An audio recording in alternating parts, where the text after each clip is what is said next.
Guys, क्योंकि हम इस 3D वर्ल्ड में है ना, तो हर चीज के दो पहलू होते हैं। जैसे हमें पता है फेमिनाइन है तो मैस्कुलाइन है, डार्क है तो लाइट है, डे है तो नाइट है, पॉजिटिव है तो नेगेटिव है, फिजिकल वर्ल्ड है तो स्पिरिचुअल वर्ल्ड है। इसी तरीके से ना हर एस्पेक्ट के जब दो पहलू हैं, तो अगर हम स्टक हो जाते हैं ना कहीं पर, तो उसके पीछे का एक फिजिकल एस्पेक्ट का रीजन ये हो सकता है कि हमारे लिमिटिंग बिलीव्स जो हैं वो हमें ड्रैग कर रहे हैं, कहीं ना कहीं हमें रोक रहे हैं, या फिर हमारे एक्शंस, हमारे बिहेवियर्स सही नहीं है, या फिर हमारे पास प्रॉपर स्किल सेट्स नहीं है, हमारे पास प्रॉपर रिसोर्सेज नहीं है। ये तो हुआ फिजिकल एस्पेक्ट से रिलेटेड बात। लेकिन स्टक होने के पीछे का एक रीजन जो मुझे पर्सनली लगता है, अगर हम स्पिरिचुअल एस्पेक्ट देखें तो स्पिरिचुअल वर्ल्ड में स्टकनेस क्या होती है और हम क्यों स्टक हो जाते हैं एनर्जेटिकली, वो आज मैं इस वीडियो में आपके साथ शेयर करूंगी। Hi guys, welcome to my channel healing process. मेरा नाम है सुमन।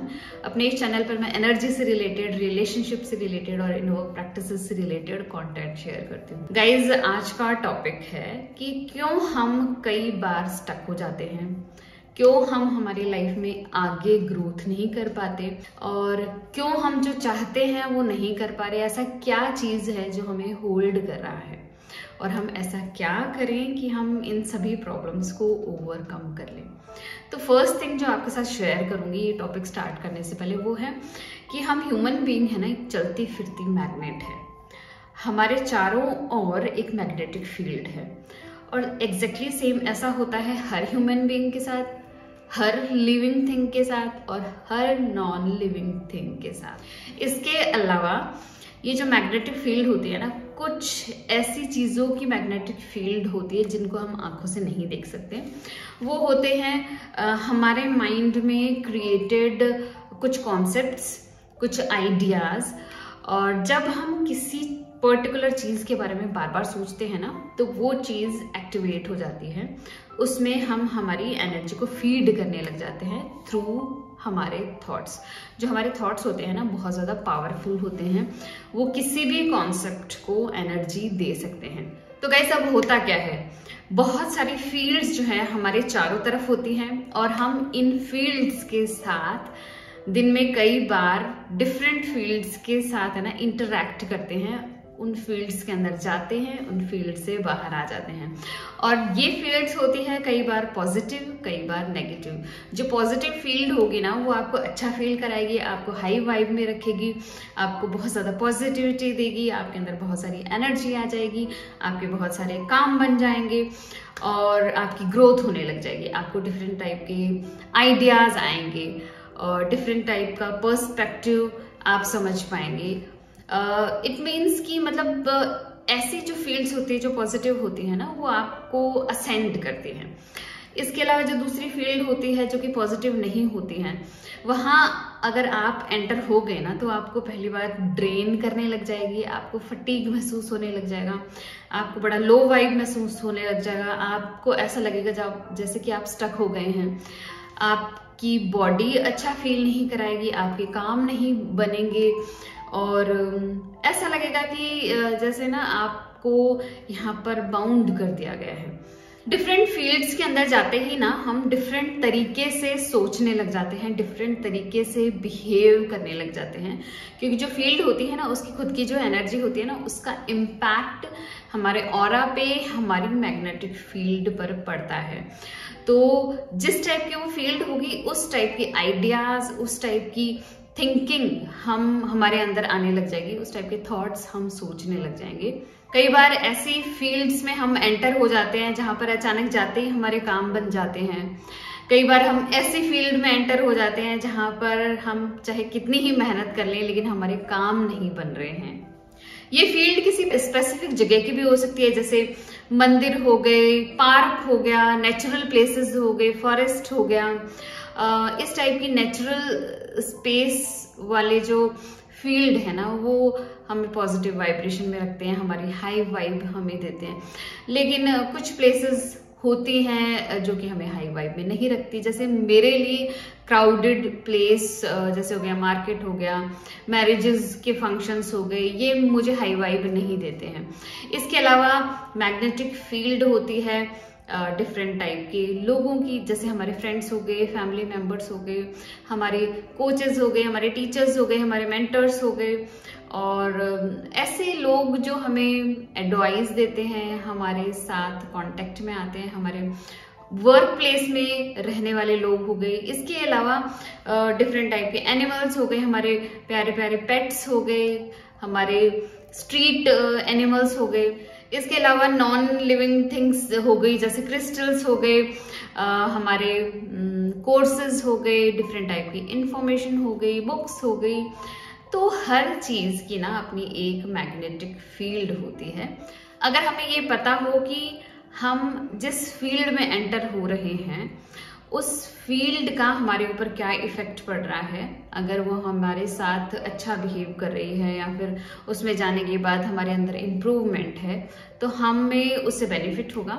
लेकिन कुछ फील्ड से हमें बेनिफिट नहीं होता, वो हमारे लिए पॉजिटिव नहीं होती, हमें ड्रेन कर देती है। तो हमें जैसे ही पता लगता है तो हमें उन फील्ड से बाहर आ जाना चाहिए। इसके लिए बहुत इंपॉर्टेंट चीज़ है हमारे थॉट। कभी कभी क्या होता है, अगर हम फिजिकली भी कहीं नहीं जा रहे तो हम कभी कभी सोच से उस फील्ड में एंटर हो जाते हैं। मेरे साथ ऐसा वाकया हुआ है पहले, क्योंकि मैं एक गवर्नमेंट ऑर्गेनाइजेशन में काम करती हूँ। तो एक बार क्या हुआ कि किसी दूसरे एम्प्लॉय की गलती की वजह से ना मुझे उसकी सीट पर बैठा दिया गया, और उसके बाद ना मुझे बहुत बुरा लगा। और जिसने ऐसा किया था वो बहुत बड़े ओहदे पर थे, लेकिन फिर भी मुझे बहुत ज़्यादा मतलब बुरा लगा था। मेरे अंदर उनके प्रति बहुत ज़्यादा ग्रजेस थे। तो मैं पूरा दिन उनके बारे में सोचती रहती थी कि उन्होंने मेरे साथ ऐसा किया, जानबूझ के किया, वो मुझे पसंद नहीं करते हैं, कुछ पॉलिटिक्स चल रही है, फलाना ढिमकाना, ऐसे पूरे दिन सोचती रहती थी। अपने फ्रेंड से बात करती तो उनके बारे में बात करती, घर पे बाहर इधर उधर हमेशा यही डिस्कशन रहता कि उन्होंने जानबूझ के मेरे साथ ऐसा कर दिया। 2-3 डेज होने के बाद मैंने अचानक से रियलाइज किया कि मैं क्या कर रही हूँ, और जैसे मुझे ये पता लगा कि एक तरीके का लूप है, एक तरीके का पैटर्न है, मैंने इसको ब्रेक कर दिया। मैंने फर्स्ट ऑफ ऑल उन इंसान के बारे में सोचना बंद कर दिया। मैंने उन चीज़ों के बारे में सोचना शुरू किया जो मेरी लाइफ में ज़्यादा वैल्यू रखते हैं, जिनको मैं पसंद करती हूँ, जो काम मैं करना पसंद करती हूँ, जो रियली मेरी लाइफ में ना एक इम्पॉर्टेंट प्लेस होल्ड करते हैं। इसके अलावा मैं उस सीट पर बैठने के बाद ग्रेटफुल होने लग गई कि मुझे डिफरेंट टाइप की अपॉर्चुनिटीज़ मिली। मैं बहुत ज़्यादा सोचने लग गई कि इस सीट पर होने के पीछे मेरे क्या क्या लेसन हो सकते हैं। ऑफ कोर्स मैं इस चीज़ पर बिलीव करती हूँ, मेरा फेथ है कि हर चीज़ जो मेरे साथ हो रही है उसके पीछे एक रीज़न है। तो उस सीट पर कुछ टाइम वर्क करने के बाद मुझे रियलाइज़ हुआ कि लिटरली वो सीट ने ना मुझे बहुत ज़्यादा बेनिफिट किया है। तो एक्चुअली हमारे थॉट्स है ना दूसरी जगह पर जब जाते हैं तो उस फील्ड को एक्टिवेट करते रहते हैं। ऐसे ही हम किसी इंसान के बारे में बार बार सोचेंगे ना तो वो बहुत ज़्यादा पावरफुल हो जाएगा। जब बहुत ज़्यादा पावरफुल हो जाता है तो वापस से हमारे ऊपर अटैक करता है। ऐसा ही तो होता है एम्पैथ और नार्सिसिस्ट की रिलेशनशिप में। एम्पैथ रेगुलरली कंटिन्यूसली ना नार्सिसिस्ट के बारे में सोचता रहता है और फिर नार्सिसिस्ट पावरफुल होकर उस पर अटैक करता है और एक लूप चलता रहता है जिसमें एक एम्पैथ फंस जाता है। तो पहला काम जो हमें ये करना है, at the end of the day, every single day हमें जर्नलिंग करनी है कि हमारे थॉट्स सबसे ज़्यादा कहाँ जा रहे हैं। तो मैनी टाइम्स हमें ये देखने को मिलेगा कि जो हमें सोचना चाहिए हमारे विजन के बारे में, जो हमने विजन हमारे माइंड में बना रखा कि हमारा फ्यूचर कैसा होना चाहिए, अगर हम उन चीज़ों के बारे में नहीं सोच रहे हैं, हम हमारे पास्ट को पावर दे रहे हैं, हम हमारे ऐसे फ्यूचर को पावर दे रहे हैं जो कि मतलब फियर बेस्ड है, जिसमें अनसर्टेनिटी है, या फिर हम कुछ लोगों को पावर दे रहे हैं जो कि हमारे लिए बिल्कुल भी बेनिफिशियल नहीं है, हमारा भला नहीं करते हैं। तो इस तरीके से हमें बहुत सारी चीज़ें देखने को मिलेगी क्योंकि हम ये चीज़ें अनकॉन्शियसली करते हैं। हम सिर्फ 5% कॉन्शियस रहते हैं, 95% हम अनकॉन्शियस होते हैं। तो एक्चुअली हम ऑटो पायलट पे ये सारी चीज़ें कर रहे होते हैं, लेकिन जब हम जर्नलिंग करेंगे तो हमें रियलिटी पता लगेगी कि हमारी एनर्जी सबसे ज़्यादा कहाँ जाती है। बस जब हम स्टक होंगे तो हमें इस जर्नलिंग से पता लग जाएगा कि हमारा ध्यान कहाँ जा रहा है, कौन सी फील्ड एक्टिवेट हो रही है जो कि हमारे लिए सही नहीं है। नंबर सेकेंड थिंग जो सबसे इम्पॉर्टेंट है वो ये है कि जैसे ही हम रॉन्ग फील्ड में एंटर हो जाते हैं ना, हमारी ये जो फिजिकल बॉडी है इसमें जो हमारी एनर्जी है उसकी वजह से ना हमारी बॉडी में डिफरेंट टाइप के सेंसेशंस आते हैं। अगर हम इन सेंसेशंस को नोट कर सकते हैं तो हमें पता लग जाएगा हम किस टाइप की फील्ड में एंटर हो रहे हैं, हमारे लिए पॉजिटिव है, नेगेटिव है। जो चीज़ हमारी बॉडी को कॉन्स्ट्रिक्ट कर रही है, हमारी बॉडी में अच्छा नहीं फील करा रही, हमें डिफरेंट टाइप के एक्स और पेन्स आ रहे हैं और इरिटेशन हमारे अंदर हो रही है, हमारी गट के अंदर इरिटेशन हो रही है, हमारे अंदर शिवरिंग हो रही है, स्वेटिंग हो रही है, इससे भी हमें ये पता लग जाएगा कि हम रॉन्ग फील्ड के अंदर एंटर हो गए। मेरे साथ ऐसा होता है जब मैं जाती हूँ भीड़ भाड़ वाली जगह में, स्पेशली मैरिजेस के function. I do not know what, क्या मतलब प्रॉब्लम है मुझे मैरिज के फंक्शन से कि मेरे लिए मैरिज के फंक्शन में जाना ना बहुत ज़्यादा डिफ़िकल्ट टास्क है। फैमिली गैदरिंग में जाना ना बहुत ज़्यादा डिफ़िकल्ट टास्क है, क्योंकि वहाँ जाते ही मुझे मेरी बॉडी में एक्स एंड पेन्स आने लग जाते, मेरा हेडेक होने लग जाता बहुत बुरी तरीके से। इस बारे में सोचते ही एक्चुअली ना मुझे बिल्कुल भी अच्छा नहीं लगता, क्योंकि आई नो भीड़ भाड़ ये सारी चीज़ें मेरे लिए नहीं बनी हुई है। तो एक्चुअली हमारी बॉडी हमें डिफरेंट टाइप के सेंसेशन दे रही होती है कि इस फील्ड में मत जाओ, ये तुम्हारे लिए बेनिफिट नहीं करती। तो मैं क्या करती हूँ, पूरा दिन स्पेंड करने के बजाय मैं कुछ ही देर वहां जाती हूँ और फिर मैं साफ साफ कह देती हूँ कि मेरा हेडेक हो रहा है, मेरी तबीयत सही नहीं है, और मैं वहां से आ जाती हूँ, घर पे आकर रेस्ट करती हूँ। इसके अलावा जो हमारा ऑरा होता है ना, वो भी कोई चीज होने से पहले ही हमको इंडिकेशन देता है कि कुछ होने वाला है। अगर हम वो भी नोटिस कर लें तो भी हमें बड़ा फायदा हो जाएगा।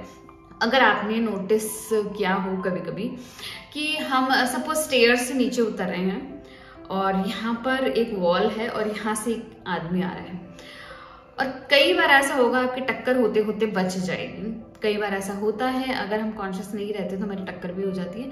लेकिन अगर हम खुद पर ही ध्यान रखते हुए आ रहे हैं ना, तो हम टक्कर होने से बच जाते हैं, चाहे हम कितनी स्पीड से आए। कई बार ऐसा भी होता है कि हम चल रहे हैं और हमारा ध्यान इधर उधर है और सामने दीवार आ गई, कोई चीज आ गई, लेकिन हम टकराने से जस्ट पहले हमें एक धक्का सा महसूस होता है। वो इसलिए होता है क्योंकि हमारा ऑरा बहुत ज़्यादा बड़ा होता है, हमारी इस फिजिकल बॉडी से काफ़ी आगे होता है, और पहले ही चीज़ों के टच में आते ही हमें वो एक पुश फील होता है, एक बाहरी चीज़ का एक फोर्स फील होता है, जिससे हमें पता लग जाता है कि कुछ तो हमारे करीब है।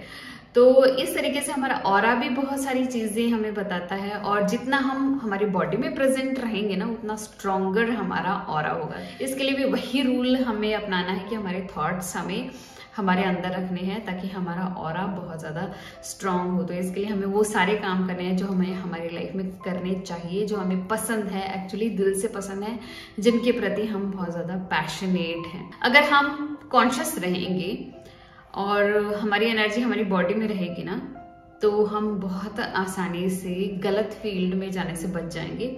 और consciousness it's like a muscle, एक मसल है जिसको हमें ट्रेन करना पड़ता है, जिसको स्ट्रांग बनाना पड़ता है बार बार प्रैक्टिस कर करके। वो कैसे कर सकते हैं? वो हम कर सकते हैं बाय डूइंग बॉडी वर्क। अगर आपने मेरी बॉडी वर्क वाली प्रैक्टिस नहीं देखी है, अगर आपने मेरी बॉडी स्कैन वाली वीडियो नहीं देखी है, तो अगर आप वो देखेंगे तो उससे आपको बहुत ज़्यादा बेनिफिट मिलेगा। तो दो चीज़ें हमें याद रखनी है कि हमारे थॉट्स कहाँ जा रहे हैं एंड हमारी बॉडी में किस टाइप की सेंसेशंस फील हो रही हैं। अगर आपने इन दोनों चीज़ों पर मास्टरी कर ली ना, तो ट्रस्ट में आप स्टक नहीं हो सकते हैं। आपको बहुत आसानी से कोई चीज़ नहीं रोक पाएगी, आपकी ग्रोथ ज़रूर होगी। अगर आपको आज का वीडियो अच्छा लगा तो प्लीज़ लाइक कीजिएगा, मेरे चैनल को सब्सक्राइब कीजिए। मिलते हैं ऐसे इंटरेस्टिंग वीडियो में, तब तक के लिए बाय।